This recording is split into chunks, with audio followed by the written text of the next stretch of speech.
মৰমৰ নৱমমান শ্ৰেণীৰ ছাত্ৰ ছাত্ৰীসকল আজি তোমালোকৰ বিজ্ঞানৰ পাঠ নং 4 পৰমাণুৰ গঠন এই পাঠটো আমি পঢ়িম আৰু এই পাঠটোত থকা প্ৰশ্নবোৰ সমাধান কৰিম ছাত্ৰ ছাত্ৰীসকল বহুদিন ভিডিঅ' দিব পৰা নাছিলো বিশেষ অসুবিধাৰ বাবে গতিকে আজি তোমালোকৰ পাঠটো আলোচনা কৰিবলৈ ওলাইছো যিমান পাৰো সহজকৈ পাঠটো বুজাবলৈ চেষ্টা কৰিম আৰু আশা কৰিছো তোমালোকেও ভাল পাবা গতিকে যি সকলে নতুনকৈ মোৰ চেনেলটোত আহিছা চেনেলটো সাবস্ক্ৰাইব কৰি দিবা আৰু ভিডিঅ' ভাল লাগিলে তেতিয়াহলে লাইক কৰি দিবা এতিয়া আমি প্ৰথমে এই চ্যাপ্টাৰটোত এটা প্ৰশ্ন আছিল যে কেনেল ৰশ্মি কি প্ৰশ্নটো বৰ দীঘল নহয় ছুটি এটা প্ৰশ্ন কিন্তু এই প্ৰশ্নটোতে বহুত জটিলতা দেখা যায় আৰু বহুতে প্ৰশ্নৰ পৰীক্ষাত লিখোতে নুবুজাকৈ লিখে আৰু বহু সময়ত ভুল কৰা দেখা যায় গতিকে যে নহওক প্ৰশ্নটো কেনেল ৰশ্মি কি আমি উত্তৰটো হ'ব যে বিদ্যুৎ মুখখন নলী এটাত অতি কম চাপত বিদ্যুৎ প্ৰবাহিত কৰিলে এনোডৰ পৰা কেথোডলৈ সৰল ৰেখাত কিছুমান ৰশ্মি গতি কৰে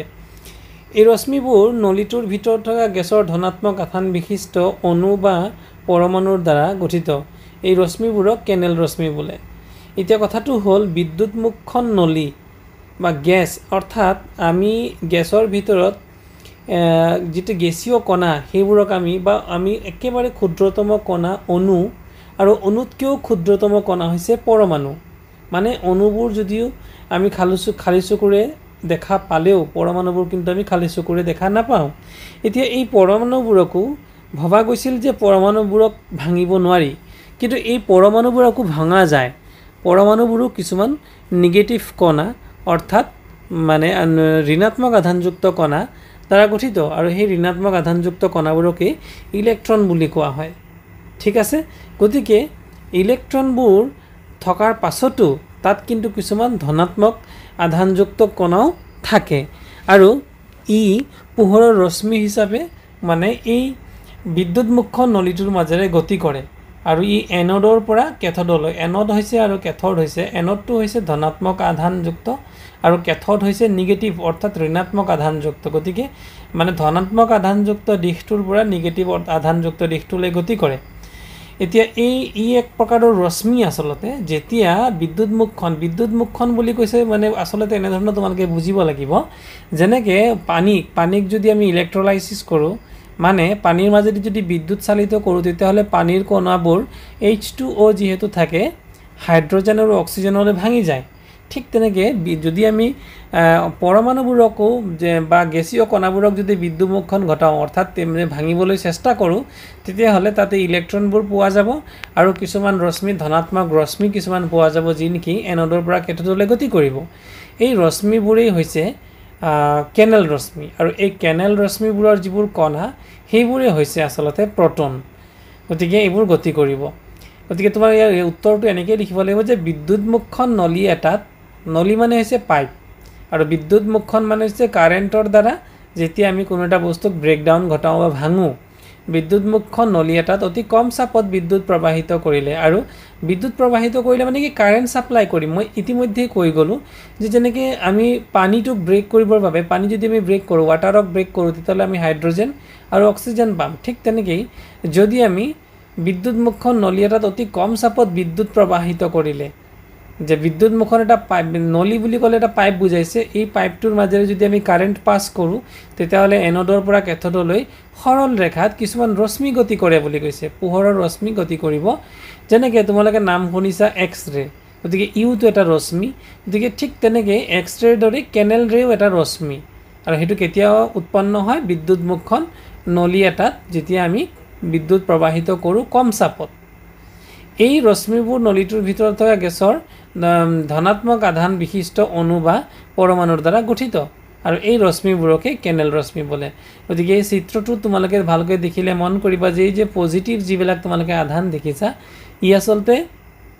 এক ধৰণৰ ৰশ্মি অৰ্থাৎ পোহৰ যেটো সদায় এনোডৰ পৰা অৰ্থাৎ পজিটিভ দিশৰ পৰা নিগেটিভ দিশলৈ গতি কৰে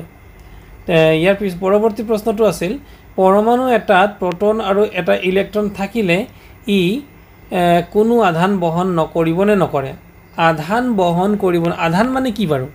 আধান মানে আছে কাৰেন্ট চাৰ্জ এটা চাৰ্জ মানে কি চাৰ্জ মানে আছে আহিত হোৱা মানে কি আহিত হোৱা মানে মই সাধাৰণ এটা উদাহৰণ দেখুৱাবলৈ বিচাৰিছোঁ তোমালোকে দেখিছা যে আকাশত বিজুলী ঢেৰেকণি মাৰে নহয় জানো আৰু এই বিজুলী ঢেৰেকণিত বহুতো গছ-গছনি বা জীৱ-জন্তু কেতিয়াবা তোমালোকে মৃত্যু মুখত পৰা দেখিছা অৰ্থাৎ এই যে বিজুলী ঢেৰেকণি ই মানে হাইলি মানে আহিত হয় হাইলি মানে চাৰ্জড হৈ যায় চাৰ্জ হয় আৰু সেই চাৰ্জবোৰ যেতিয়া নিগেটিভ আয়নলৈ গতি কৰে পজিটিভ চাৰ্জবোৰ যেতিয়া নিগেটিভ আয়নলৈ গতি কৰে তেতিয়া কি হয় তাত বিদ্যুৎ উৎপন্ন হয় কাৰেণ্ট উৎপন্ন হয় সেই কাৰেণ্টৰ দ্বাৰাই গছ-গছনি ধ্বংস হৈ যায় বা জীৱ-জন্তু মৃত্যুমুখত পৰে এতিয়া কথাটো হৈছে ইয়াত প্ৰশ্নটোত দিছিলে যে এটা প্ৰটন আৰু ইলেক্ট্ৰন থাকিলে ই কোনো আধান বহন কৰিব নে নকৰে এটা প্ৰটন থকা বুলি কৈছে আৰু এটা ইলেক্ট্ৰন থকা বুলি কৈছে গতিকে প্ৰটনৰ সংখ্যা আৰু ইলেক্ট্ৰনৰ সংখ্যা যদি সমান হয় তেতিয়াহ'লে কিন্তু তাত কাৰেণ্ট সৃষ্টি নহয় ই নিউট্ৰেল হৈ থাকে মানে গতিকে উত্তৰটো হ'ব যে ই কোনো ধৰণৰ বিদ্যুৎ বহন নকৰে ই কোনো আধান বহন নকৰে মানে কোনো ধৰণৰ চাৰ্জ পজিটিভ চাৰ্জ বা নিগেটিভ চাৰ্জ ই বহন নকৰিব মানে গতিয়ে নকৰিব পজিটিভ চাৰ্জ এটা নিগেটিভ চাৰ্জৰ দিশলৈ গতি কৰে মানে আধানবোৰ আহিত হ'লেহে গতি কৰিব কিন্তু যেতিয়া প্ৰটনৰ সংখ্যা আৰু ইলেক্ট্ৰনৰ সংখ্যা সেম থাকিব তাত কাৰেণ্ট উৎপন্নই নহয় অৰ্থাৎ মানে আধানৰ সংখ্যা বা আহিত হোৱা অণুৰ সংখ্যা মানে নিউট্ৰেল হ'ব কোনো ধৰণৰ ইয়াতে চাৰ্জড হৈ নাথাকে ইয়াৰ পিছৰ পৰৱৰ্তী প্ৰশ্নটো আছিল থমছনৰ পৰমাণুৰ আৰ্হিৰ মতে পৰমাণু এটা সামগ্ৰিকভাৱে কেনেদৰে প্ৰসম হয় ব্যাখ্যা কৰে এটা প্ৰসম শব্দটোৰ অৰ্থ হৈছে নিউট্ৰেল মানে কি বাৰু এতিয়া তোমালোকে নাম শুনিছা এচিড মানে অতিৰিক্ত টেঙা মানে হাইলি কনচেন্ট্ৰেটেড যেটো এচিড আমাৰ গাত পৰিলে আমাৰ গাৰ ছাল অৰ্থাৎ হাৰ্ডিলৈকে এফেক্ট হৈ যাব ইন দি সেকেন্ডৰ ভিতৰত গতিকে এটো হাইলি চাৰ্জড হয় ঠিক তেনেকৈ খাৰ যেটো বেজ ষ্ট্ৰং বেজ হলে তাতো আমাৰ একে ধৰণৰ ক্ষতি কৰিব পাৰে কিন্তু প্ৰসম মানে হৈছে যেনে ধৰিলোৱা তোমালোকে পাইছা যে এটা ধৰিলোৱা এটা এচিডক কিহে প্ৰসম কৰে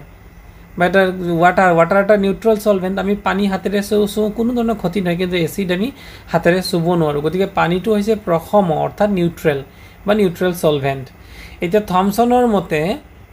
কি বুলি কৈছে যে পৰমাণু এটা ঋণাত্মকভাৱে আহিত একোটা গোলক আৰু ইলেক্ট্ৰনবোৰ ইয়াত সোমাই থাকে বুলি কৈছে ঋণাত্মকভাৱে নহয় ধনাত্মকভাৱে আহিত এটা তোমালোকে এই যে এটা গোল ৰাউণ্ড ইয়াত দেখিছা এই গোটেইটো এটা মানে এটো পৰমাণু বুজাইছে আৰু এই পৰমাণুটো ধনাত্মকভাৱে আহিত অৰ্থাৎ পজিটিভলি চাৰ্জড আৰু ভিতৰত থকা কণাবোৰ ইলেক্ট্ৰন অৰ্থাৎ ইলেক্ট্ৰনবোৰ নেগেটিভলি চাৰ্জ পাৰ্টিকল দেই মানে যিকোনো কণা পজিটিভ আৰু নেগেটিভ দুই ধৰণৰ থাকে গতিকে এই বাহিৰৰ যেটো ফুটবলৰ নিচিনা এটা ডাঙৰকৈ দেখুৱা হৈছে হেতু হৈছে গোটেইটো পজিটিভলি চাৰ্জড হয় আৰু ভিতৰত থকা কণাবোৰ ইলেক্ট্ৰন হয় অৰ্থাৎ নেগেটিভলি চাৰ্জড হয় তোমালোকে উদাহৰণ হিচাপে লোৱা তোমালোকে সকলোৱে তৰমুজ খাইছা গতিকে তৰমুজৰ ভিতৰৰ ৰঙচুৱা পাৰ্টটো যদি আমি দেখো যে ৰঙচুৱা পাৰ্টটো আমি খাওঁ নহয় জানো সেই পাৰ্টটো যদি পজিটিভলি চাৰ্জড মানে পাৰ্ট বুলি ধৰো আৰু তাৰ ভিতৰত থকা গুটিবোৰ যদি ইলেক্ট্ৰন বুলি ধৰো তেতিয়া হলে এই দেখাত একে ধৰণৰ হ'ব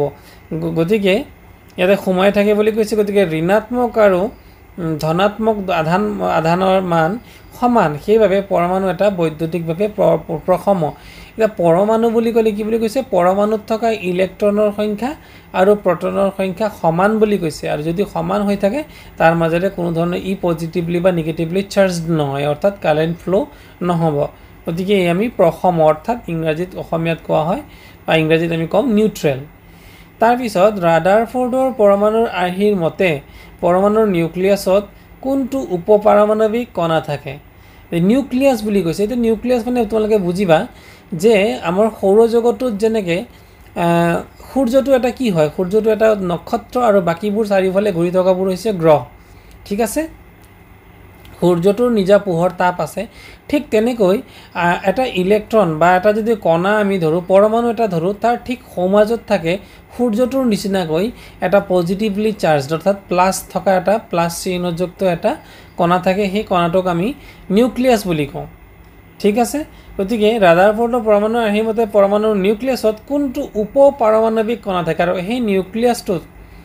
এটা উপপাৰমাণৱিক কণা অৰ্থাৎ নিউক্লিয়াছৰ যোনটো কণা তাত আকৌ এটা কণা থাকে সেই কণাটো হৈছে কি কণা থাকে কণাটোত থকা নিউক্লিয়াছত থকা কণাটোৰ নাম হৈছে প্ৰটন তোমালোকে এটো মনত ৰাখিবা সো নিউক্লিয়াছ কি বস্তু হয় মই উদাহৰণ এইমাত্ৰে বুজালো যে নিউক্লিয়াছটো হৈছে যেনেকৈ সূৰ্যৰ চাৰিওফালে গ্ৰহবোৰ ঘৰে ঠিক তেনেকৈ ইলেক্ট্ৰনবোৰো এটা পৰমাণুত বিভিন্ন ধৰণৰ ইলেক্ট্ৰনবোৰ থাকে ইলেক্ট্ৰনবোৰ তোমালোকে গ্ৰহবোৰৰ লগত তুলনা কৰিব পাৰা যেনেকৈ গ্ৰহবোৰ সূৰ্যৰ চাৰিওফালে ঘূৰে ঠিক তেনেকৈ ইলেক্ট্ৰনবোৰ নিউক্লিয়াছৰ চাৰিওফালে ঘূৰে ইলেক্ট্ৰনবোৰ নিগেটিভলি চাৰ্জ পাৰ্টিকল আৰু নিউক্লিয়াছটো হৈছে পজিটিভলি চাৰ্জ পাৰ্টিকল ঠিক আছে আচ্ছা এতিয়া তলত এটা প্ৰশ্ন দিছিলে তিনিটা শেলৰে সৈতে বৰৰ পৰমাণুৰ আৰ্হিৰ এটা চিত্ৰ অংকন কৰিব দিছে গতিকে বৰৰ পৰমাণু আৰ্হি এতিয়া তোমালোকে এই যে চিত্ৰটো অকমান আমি যদি জুম কৰি চাওঁ তোমালোকে মন কৰিবা এই যে প্লাস চিন থকা যেটো নেকি আমাৰ প্ৰথম চিন আছে এই প্লাস চিন থকা যেটো ৰাউন্ড সেই ৰাউন্ডটো গোটেইটোকে আমি ধৰি লম এটো হৈছে নিউক্লিয়াছ গতিকে চিত্ৰত তোমালোকে দেখিছা এই যে নিউক্লিয়াছ বুলি দেখুৱা হৈছে তাৰ পৰৱৰ্তীত কাৰ্চিন দেখুৱা হৈছে এটো হৈছে তাৰ পিছৰটো এটা কক্ষ যেটো কোৱা হৈছে কে শেল নাম দিয়া হৈছে কে শেল অৰ্থাৎ কে কক্ষ যেনেকৈ আমাৰ অৰবিট বুলি কয় মানে গ্ৰহবোৰ যেটো কক্ষত ঘূৰে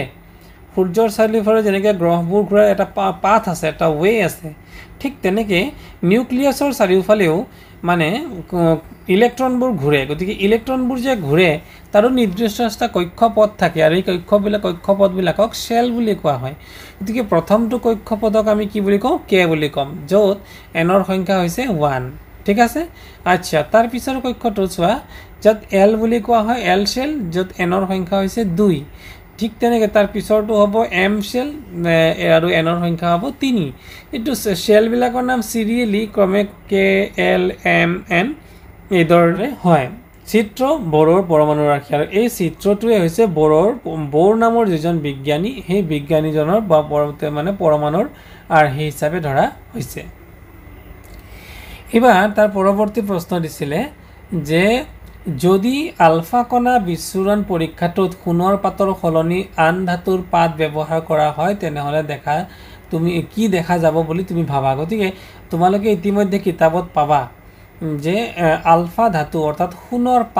পাত বুলি ক'লে বুজি পাইছা না নাই যেনেকৈ দীঘল এটা বস্তু হ'লে আমি দণ্ড বুলি কওঁ ৰড বুলি কওঁ ঠিক তেনেকৈ বস্তুটো যদি আমি মানে তোমালোকে দেখিছা যে এটা গোটা তামোল পাতলকে কাটি দিয়া হয় সোফা মানে এটা চৰ্টাৰ লগত সুফাৰিবিলাক চাবাচোন পাতলকে কাটে এই পাতলকে কাটিলে তাক আমি সুফাৰিটোৰ এটা পাত বুলি ক'ব পাৰোঁ ঠিক তেনেকৈ সোণৰ বস্তু এটা যদি ক্ষুদ্ৰকাৰ সোণৰ এটা টুকুৰা যদি ঠিক তেনেকৈ পাতল আকাৰে যদি কাটি লোৱা যায় তাক এটা পাত বুলি কোৱা হ'ব এতিয়া কথাটো হৈছে যদি প্ৰায়বোৰ ইয়াতে কৈছে যে কণা আলফা কণাবোৰ বিচ্ছুৰণ পৰীক্ষাটোত যে সোণৰ পাতৰ সলনি আন ধাতুৰ পাত ব্যৱহাৰ কৰা তেনেহলে কি দেখা যাব সোণ হৈছে যথেষ্ট শক্তিশালী ধাতু বা যথেষ্ট কঠিন ধাতু গতিকে সোণৰ মাজেৰে যেতিয়া আলফা কণাবোৰ বিক্ষেপিত মানে পাৰ কৰা যায় বিক্ষেপিত নোহোৱাকৈ পাৰ হৈ যায় আৰু খুব কম মানে আলফা কণাহে কি হ'ব মানে বিক্ষেপিত হ'ব পাৰে চিত্ৰ এটাৰ দ্বাৰা তোমালোকক দেখুৱাবলৈ চেষ্টা কৰে বিক্ষেপিত হোৱা মানে কি যদি পোনছাতে পাৰ হৈ যায় ই বিক্ষেপিত নহয় আৰু বিক্ষেপিত মানে কিবা এটা বস্তুত খুন্দা খাই পেলাই কি হ'ব বাৰু এটা বস্তুত খুন্দা খাই যোৱাৰ লগে লগে তোমালোকে পোহৰৰ প্ৰতিফলনৰ কথাবোৰ পাইছা যে কিবা এটা যেতিয়া প্ৰতিফলক এটা যেতিয়া বেকাকৈ পোহৰৰ ৰশ্মি পৰে ই কি হয় প্ৰতিফলনৰ অন্য এটা দিশলৈ গতি কৰে ঠিক তেনেকৈ যেতিয়া সোণৰ পাত এটাৰ মাজেৰে মানে পোহৰৰ কণাবোৰ বা আলফা কণাবোৰৰ বিচ্ছুৰণ ঘটোৱা যায় আলফা কণাবোৰৰ কি হৈ যায় বিচ্ছুৰণ ঘটে বা ই মানে বিক্ষেপিত হৈ যায় মানে চিধাকে পাৰ হৈ পেলাই খুন্দা খাই বেকা হৈ যায় বা উভতি আহে ইয়াকে বিক্ষেপিত হোৱা বুলি কয় ঠিক আছে গতিকে সোণৰ পাতৰ সলনি যদি আমি অন্য ধাতু ব্যৱহাৰ কৰোঁ তেতিয়াহ'লে কি বুলি কৈছে প্ৰায় সকলোবোৰ কণাই পোনে পাৰ হৈ গুচি যাব মানে বিক্ষেপিত নহ'ব যেহেতু সোণ শক্তিশালী আৰু সোণৰ মাজত এটা নিউক্লিয়াছ নামৰ আমি অণু পাওঁ গতিকে এই নিউক্লিয়াছটোৰ মাজেৰে পাৰ হওঁতে ৰশ্মিবোৰ বিক্ষেপিত হ'ব তাৰপিছত আছিলে পৰমাণুৰ তিনিটা উপপাৰমাণৱিক কণৰ নাম লিখা তো উপপাৰমাণৱিক কণা মানে কি আৰু পৰমাণু মানে কি চাবা দেই অণুৰ পিছতে হৈছে পৰমাণু অৰ্থাৎ অণুবোৰো আমি কিছু ক্ষেত্ৰত অণুবোৰ আমি খালী চকুৰে নেদেখোঁ আৰু কেতিয়াবা আমি খালী চকুৰে যদি দেখা পোৱা বুলি ধৰিও লওঁ তেতিয়াহ'লে পৰমাণুবোৰ কিন্তু খালী চকুৰে দেখা পোৱা নাযায় অণুৰ নেক্সট পাৰ্টটো অৰ্থাৎ অণুক যদি আমি ভাঙি দিওঁ তেতিয়া আমি পৰমাণু পাওঁ তোমালোকে যেনেকৈ চকৰ টুকুৰা এটা ভাঙি দিলে বিভিন্ন ধৰণৰ গুৰি হৈ যায় ঠিক তেনেকৈ অণু এটাক যদি আমি ভাঙোঁ গতিকে অণু ভাঙিলে তিনিটা কণা পোৱা যাব আৰু তিনিওটা কণাৰ নাম ক্ৰমে ইলেক্ট্ৰন প্ৰটন আৰু নিউট্ৰন এই তিনিটা কণা এটা পৰমাণুৰ মাজত থাকে তাৰ পিছৰ প্ৰশ্নটো হিলিয়াম পৰমাণুবোৰ পাৰমাণৱিক ভৰ 4u ইয়াৰ নিউক্লিয়াছত দুটা প্ৰোটন আছে ইয়াত কিমানটা নিউট্ৰন থাকিব প্ৰশ্নটো দিয়া হৈছে আমাক যে হিলিয়াম পৰমাণুৰ পাৰমাণৱিক ভৰ দিয়া হৈছে 4u অৰ্থাৎ 4 ইউনিট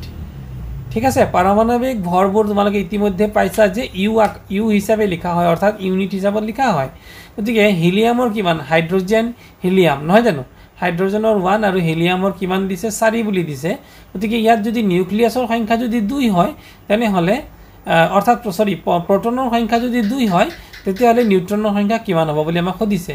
তো আমি এটা কথা জানো যে হিলিয়ামৰ ইয়াতে পাৰমাণৱিক ভৰ কিমান দিছে 4u বুলি দিছে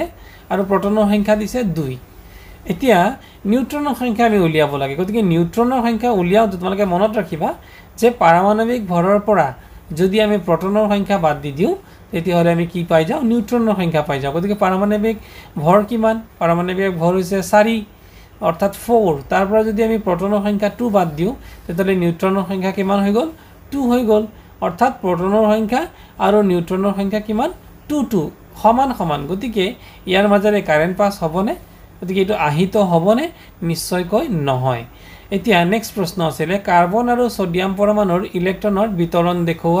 দেখুৱাবলৈ দিছে কাৰ্বন আৰু সোডিয়াম কাৰ্বনৰ সিম্বল হৈছে C ঠিক তেনেকৈ সোডিয়ামৰ সিম্বল হৈছে Na এতিয়া ইলেক্ট্ৰনৰ বিতৰণ দেখুৱাবলৈ দিছে গতিকে মৌল সোৱা তোমালোকে মৌলৰ তলত আমি লিখিছো যেতিয়া লিখিছো কাৰ্বনৰ পাৰমাণৱিক সংখ্যা 6 তোমালোকে জানা আৰু সোডিয়াম হৈছে সোডিয়ামৰ পাৰমাণৱিক সংখ্যা হৈছে 11 আমি তো মনত ৰাখিব লাগিব কেনেকৈ মনত ৰাখিম যে লি হাইড্ৰোজেন হিলিয়াম লিথিয়াম বেবো কোনা বেৰিলিয়াম বোৰন কাৰ্বন নাইট্ৰোজেন হয়নে বাৰু নাইট্ৰোজেন 7 হল অফ্লো নিছ অক্সিজেন ফ্লোৰিন নিয়ন আৰু সোডিয়াম গতিকে সোডিয়াম কিমান পৰি গল 11 কি 8 9 10 11 অৰ্থাৎ সোডিয়ামৰ পাৰমাণৱিক সংখ্যা হৈছে 11 এতিয়া ইয়াতে তোমালোকে সোৱা ইলেক্ট্ৰনৰ বিতৰণ ইলেক্ট্ৰন কেনেকৈ বিতৰণ হ'ব কাৰ্বনৰ কিমান বুলি কৈছে 6 বুলি কৈছে গতিকে কে শেলত কিমান থাকিব মনত ৰাখিবা কে শেলত সদায় দুটা থাকে দুটা ইলেক্ট্ৰন থাকে যদি কে শেলত দুটা হয় তেনহলে মুঠ কেইটা আছে মুঠ আছে 6টা 6টাৰ পৰা যদি দুটা বিয়োগ কৰি দিও তেতিয়ালে কিমান পাম তেতিয়ালে এল শেলত কেইটা থাকিব 4টা থাকিব ঠিক আছে আৰু ইয়াতে এম শেলত দিয়া নাই কিয় কাৰণ 2 4 তো 6 হৈয়ে গল আচ্ছা তাৰ পিছত সোডিয়ামৰ ক্ষেত্ৰত তোমালোকে সোৱা 11 আছিল গতিকে প্ৰথম কে শেলত দুটা থাকিব সদায় মনত ৰাখিবা কে শেলত সাধাৰণতে দুটা হিচাপত থাকে অক্টেট ৰুল বুলি এটা ৰুল আছে সেই বিধিমতে প্ৰথম শেলত সদায় দুটা থাকিব বিচাৰে দ্বিতীয় শেলত 8টা থাকিব বিচাৰে গতিকে 2 8 কিমান হৈ গল 10 আৰু কিমান বাকি থাকিলে 1 কাৰণ 10 1 11 গতিকে ইয়াৰ ইলেক্ট্ৰনৰ বিতৰণটো হ'ব 2 8 আৰু 1 ঠিক তাৰ পিছৰ প্ৰশ্নটো আছিল পৰমাণু এটাৰ কে আৰু এল খুলবোৰ পূৰ্ণ হৈ থাকিলে পৰমাণুটোত ইলেক্ট্ৰনৰ মুঠ সংখ্যা কিমান হ'ব কে পূৰ্ণ হৈ থকা বুলি কৈছে দেই গতিকে কে পূৰ্ণ হৈ থাকিলে কে শেলত কেইটা ইলেক্ট্ৰন ম্যাক্সিমাম থাকে দুটা ঠিক তেনেকৈ এল পূৰ্ণ হৈ থকা বুলি কৈছে আৰু এল শেলত ম্যাক্সিমাম কেইটা ইলেক্ট্ৰন থাকে 8টা গতিকে 2 8 কিমান হৈ গল দুইটাই পূৰ্ণ হৈ থকা বুলি কৈছে অৰ্থাৎ কে পূৰ্ণ হৈ আছে 2 আৰু এল পূৰ্ণ হৈ আছে তাত হৈছে 8 গতিকে 2 8 কিমান হৈ গল 2 + 8 = 10 গতিকে তাত কি হৈ যাব পৰমাণুটোত ইলেক্ট্ৰনৰ মুঠ সংখ্যা হ'ব 10 নেক্সট কোৱেশ্চনটো আছিল ক্লোৰিন সালফাৰ আৰু মেগনেছিয়ামৰ যোজ্যতা কেনেদৰে পাবা তো ক্লোৰিনৰ ইলেক্ট্ৰনীয় বিন্যাস কাৰণ ক্লোৰিনৰ পাৰমাণৱিক সংখ্যা হৈছে 17 কিয় লি বেবো কোনা অফ্লো নিছো মে এ C4 সা মানে সালফাৰ ক্লো পো কে ক্লোৰিন আৰ্গন পটাছিয়াম ক্যালসিয়াম গতিকে এইটোৰে সূত্ৰৰ দৰে মনত ৰাখিবা গতিকে ক্লোৰিনৰ পাৰমাণৱিক ভৰ হৈছে 17 গতিকে 17 হলে প্ৰথম শেলত থাকিলে দুটা সেকেন্ড শেলত থাদা কিমান থাকে 8টা গতিকে 2 8 10টা 10 আৰু শেষত কেইটা হ'ব লাগিব 7 17 এটা গতিকে ক্লোৰিনৰ যোজ্যতা কিমান তো যোজ্যতা উলিয়াবৰ কাৰণে আমাৰ যেটো নেকি মানে এল শেলত যোনটো আমাৰ ইলেক্ট্ৰন তাৰ পৰা 7টা মাইনাস কৰি দিলে হল গতিকে 8 - 7 কিমান হৈ যাব 1 গতিকে ক্লোৰিনৰ যোজ্যতা হৈছে 1 2 8 10 কাৰণ ইয়াক উলিওৱাৰ আৰু এটা কাৰণ আছে যে এতিয়া ধৰি লোৱা কোনো এটা ইলেক্ট্ৰন আছে গতিকে ইলেক্ট্ৰনটোৱে বা কোনো এটা নিউক্লিয়াছৰ পৰা 7টা ইলেক্ট্ৰন এৰি দিবলৈ বেছি সহজ হ'ব নে এটা ইলেক্ট্ৰন টানি লবলৈ বেছি সহজ হ'ব নিশ্চয়কৈ 7টা ইলেক্ট্ৰন এৰি দিয়াটো যথেষ্ট কষ্টকৰ হ'ব গতিকে ই 7টা ইলেক্ট্ৰন এৰি নিদি পেলাই বিপৰীতে এটা ইলেক্ট্ৰন গ্ৰহণ কৰে গতিকে এই যে গ্ৰহণ কৰা বা এৰি দিয়া বা গ্ৰহণ কৰাৰ প্ৰৱণতাটোকে যোজ্যতা বুলি কয় গতিকে ইয়াত যেহেতু 7টা এৰি দিয়া কঠিন হ'ব 7টা ই নেৰি পেলাই কি কৰিব এটা লৈ ল'ব তেতিয়া কি হৈ যাব যে প্ৰথম কক্ষত 2টা হ'ল দ্বিতীয় কক্ষতো 8টা হ'ল আৰু তৃতীয় কক্ষত 7টা আছিল আগত আৰু এটা হৈ গ'লে কেইটা হৈ যাব 8টা হৈ যাব আচ্ছা এতিয়া কেইটা তেতিয়াহ'লে 7টা আছিল ই ল'লে কেইটা এটা ল'লে গতিকে সেই এটা যিটো লয় বা যিটো এৰি দিয়ে সেইটোকে তাৰ যোজ্যতা বুলি কয় গতিকে ক্লৰিনৰ যোজ্যতা কিমান 1 হ'ব কাৰণ সি এটা ইলেক্ট্ৰনে লৈছে তাৰপিছত সালফাৰৰ ইলেক্ট্ৰনীয় বিন্যাস গতিকে সালফাৰৰ কিমান হ'ব 286 যেহেতু সালফাৰ আমি পাইছোঁ 8 2 10 6 16 গতিকে সালফাৰৰ 16 হ'লে প্ৰথমতে 2টা পিছত 8টা তাৰপিছত 6টা গতিকে এতিয়া কি হৈ গ'ল সালফাৰৰ যোজ্যতা হ'ব যে আমাৰ এল শেলত কিমানটা আছে 8টা আছে মানে আটাইতকৈ বাহিৰৰ কক্ষত কোনটো আছে আটাইতকৈ বাহিৰৰ কক্ষত 6টা আছে এতিয়া 6টাৰ ঠিক আগৰ কক্ষটো কিমান আগৰ কক্ষটো আছে 8 গতিকে 8ৰ পৰা 6 গুচি গ'লে কিমান হৈ যাব 2 তোমালোকৰ মনত প্ৰশ্ন আহিব পাৰে যে আমি 8ৰ পৰা কিয় বিয়োগ কৰিলো তো কথাটো হ'ল যিটো নেকি আউটাৰ মোষ্ট ইলেক্ট্ৰন অৰ্থাৎ আটাইতকৈ বাহিৰৰ কক্ষত যোনটো ইলেক্ট্ৰন থাকিব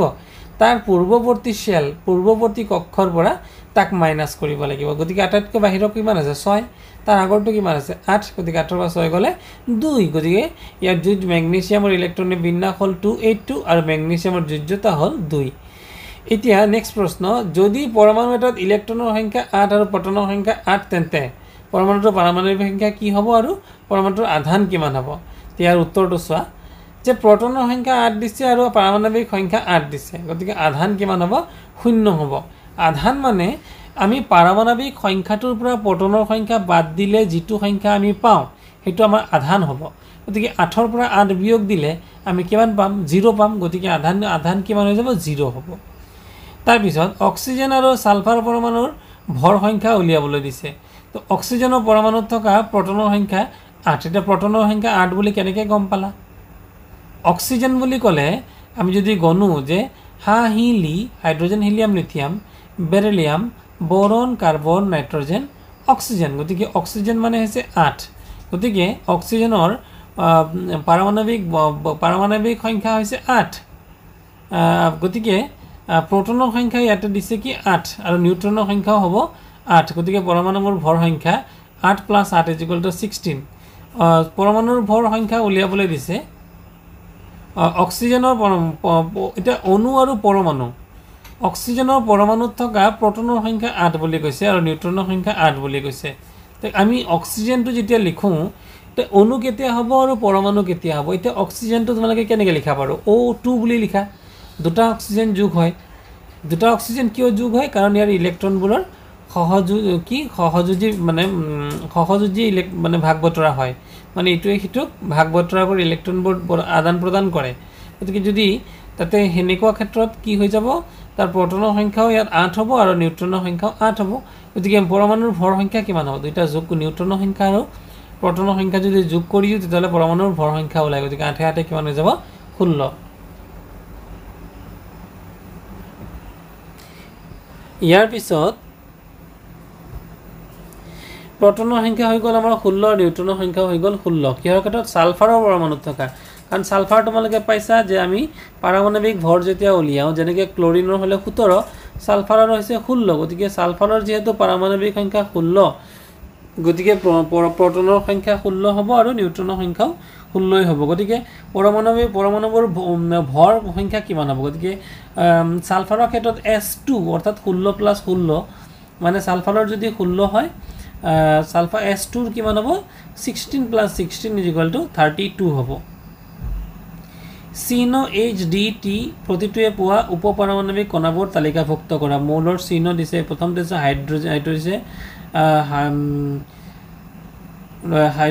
হাইড্ৰোজেনৰ তিনটা মানে সমস্থানিক হাইড্ৰোনিয়াম deuterium আৰু ট্ৰিচিয়াম ইয়াতে হাইড্ৰোনিয়ামটো H deuterium to D আৰু ট্ৰিচিয়াম to T বুলি কৈছে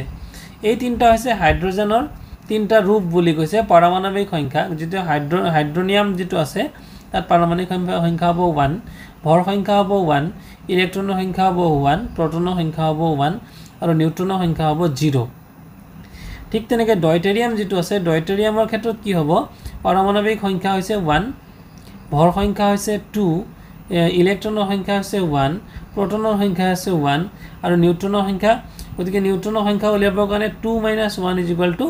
1 হ'ব ভৰ সংখ্যাৰ পৰা যদি আমি প্ৰটনৰ সংখ্যাটো বাদ দি দিওঁ তেতিয়াহ'লে ভৰ সংখ্যা কিমান আছে 2 আমি ইতিমধ্যে ফৰ্মুলা পাইছো যে ভৰ সংখ্যাৰ পৰা যদি প্ৰটনৰ সংখ্যাটো বাদ দিয়া যায় তেতিয়াহ'লে নিউট্ৰনৰ সংখ্যাটো ওলাই যাব গতিকে এটা হ'ব 1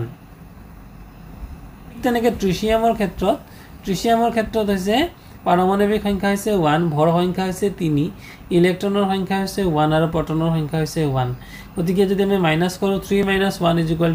2 হ'ব নিউট্ৰনৰ সংখ্যা তাৰপিছত দিছিলে এজোৰকৈ সমস্থানিক আৰু সমভাৰী ইলেক্ট্ৰনীয় বিন্যাস কি এটা সমস্থানিক মানে কি আৰু সমভাৰী মানে কি এই দুটা ইয়াৰ পৰৱৰ্তীত তোমালোকে পাবা সমস্থানিক বুলি কৈছে এটা কাৰ্বনৰ সমস্থানিক লিখিছে 3517C তাৰপিছত দিছে এতে আৰু 3217Cl আসলতে C নহয় Cl তো ক্লোৰিনৰ তোমালোকে পাইছা যে আণৱিক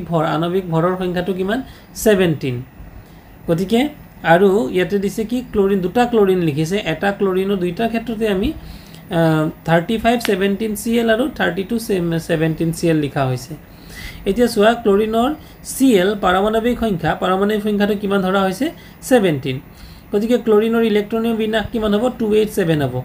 সমভাৰী হলে কিমান হ'ব এটা আৰ্গন দিছে সমভাৰী ক্ষেত্ৰত আৰ্গন 4019Ar আৰু ইয়াতে